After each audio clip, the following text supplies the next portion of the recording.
नबी पाक सल्लल्लाहु अलैहि वसल्लम दूसरे बच्चों की तरह खेलते तो थे मगर बुतों के करीब कभी नहीं जाते थे। जब बाकी बच्चे बुतों के सामने खेलते, कभी उनकी पूजा की नकल करते तो आप खामोशी से अलग हट जाते। एक दिन बीबी आमिना रहमतुल्लाह अलैहा ने देखा कि कुछ बच्चे काबा के पास खेल रहे हैं और अपने नन्हे हाथों से बुतों को छू रहे हैं, लेकिन मोहम्मद सल्लल्लाहु अलैहि वसल्लम थोड़ी दूर खड़े आसमान की ओर देख रहे थे। बीबी आमिना रहमतुल्लाह अलैहा ने हैरानी से पूछा, बेटा मोहम्मद, तुम उनके साथ क्यों नहीं खेलते? हुजूर सल्लल्लाहु अलैहि वसल्लम ने मासूम अंदाज में जवाब दिया, अम्मा, ये तो पत्थर हैं, न ये सुनते हैं न देखते हैं, मुझे इनमें कुछ भी नजर नहीं आता। ये सुनकर बीबी आमिना रहमतुल्लाह अलैहा की आंखें नम हो गईं। उन्होंने बेटे को सीने से लगाया और उनके दिल में और पुख्ता यकीन बैठ गया कि यह बच्चा अल्लाह की तरफ से भेजी गई खास अमानत है।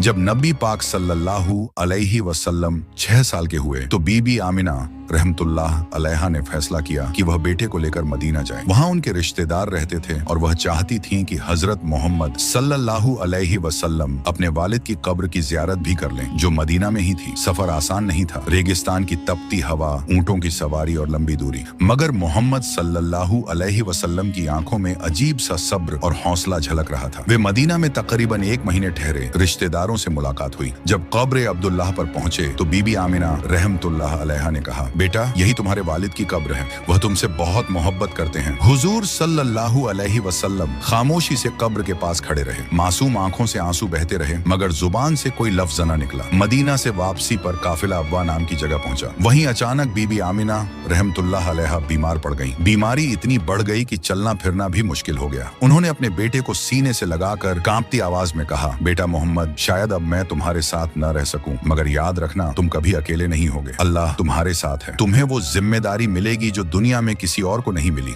6 साल के हुजूर पाक सल्लल्लाहु अलैहि वसल्लम की आंखों से आंसू बह रहे थे, लेकिन चेहरा सुकून में डूबा हुआ था। कुछ ही देर बाद बीबी आमिना रहमतुल्लाह अलैहा की रूह जन्नत की ओर परवाज कर गई। हुजूर सल्लल्लाहु अलैहि वसल्लम की आंखों से आंसू थम नहीं रहे थे। काफिले वालों ने उन्हें वापस मक्का पहुंचाकर दादा हजरत अब्दुल मुत्तलिब के हवाले कर दिया। जब हजरत अब्दुल मुत्तलिब को पता चला कि बहू बीबी आमिना रहमतुल्लाह अलैहा भी दुनिया से रुखसत हो गई हैं, तो उनकी आंखें भी भर आईं। उन्होंने नन्हे मोहम्मद सल्लल्लाहु अलैहि वसल्लम को अपनी गोद में लिया और कहा, बेटा, यह तुम्हारे रब की आजमाइश है, इससे कभी घबराना मत। तुम्हारा दादा जिंदा है और मुझे यकीन है कि तुम्हारा रब हर लम्हा तुम्हारा सहारा बनेगा। इसके बाद हजरत अब्दुल मुत्तलिब ने मोहम्मद सल्लल्लाहु अलैहि वसल्लम को अपनी जान से भी ज्यादा चाहना शुरू कर दिया। आगे की कहानी के लिए पार्ट 7 जरूर देखिए।